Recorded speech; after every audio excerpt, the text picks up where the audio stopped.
નારિયેળી પૂનમ સાગર ખેડૂઓ માટે અત્યંત મહત્વનો દિવસ છે। આ દિવસે સાગર ખેડૂઓ દરિયાદેવની પૂજા કરી નવી સિઝનની શરૂઆત કરે છે। નારિયેળી પૂનમના પવિત્ર દિવસે માછીમાર સમુદાય પરંપરાગત રીતે દરિયાદેવનું પૂજન અર્ચન કરી પોતાની માછીમાર રોજગારીનો શુભારંભ કરે છે। માછીમારનો વ્યવસાય માત્ર દરિયા ઉપર જ નિર્ભર હોય છે, ત્યારે દરિયાલાલને માછીમારી કરનાર સમાજના લોકો ખૂબ જ આદરભાવથી જોતા હોય છે। દરિયા ખેડૂઓ પરંપરાગત રીતે ઢોલ શરણાઈના સૂરે વાજતે ગાજતે સમુદ્ર કિનારે પહોંચી આસ્થાપૂર્વક પૂજન અર્ચન કરી દરિયાદેવને નારિયેળી પધરાવી માછીમાર રોજગારમાં સમૃદ્ધિ આપવા અને રક્ષણ કરવાની પ્રાર્થના કરતા હોય છે। સાથે સાથે તેમના દ્વારા પોતાના વહાણોની પણ પૂજા કરવામાં આવે છે।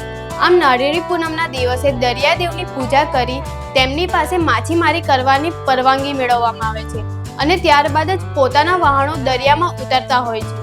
સામાન્ય રીતે શ્રાવણી પૂનમ બાદ સાગરનો વેગ પ્રમાણમાં શાંત પડવા લાગતો હોય છે। આ નિમિત્તે વહાણો હોડકાઓને શણગારી અને દરિયાદેવનું પૂજન કરી ધંધા રોજગાર અર્થે લંગર ખેંચીને વહાણવટાનો પ્રારંભ કરવામાં આવે છે। આવા જ વિડીયોઝ જોવા માટે જોતા રહો સીધીખબર.com।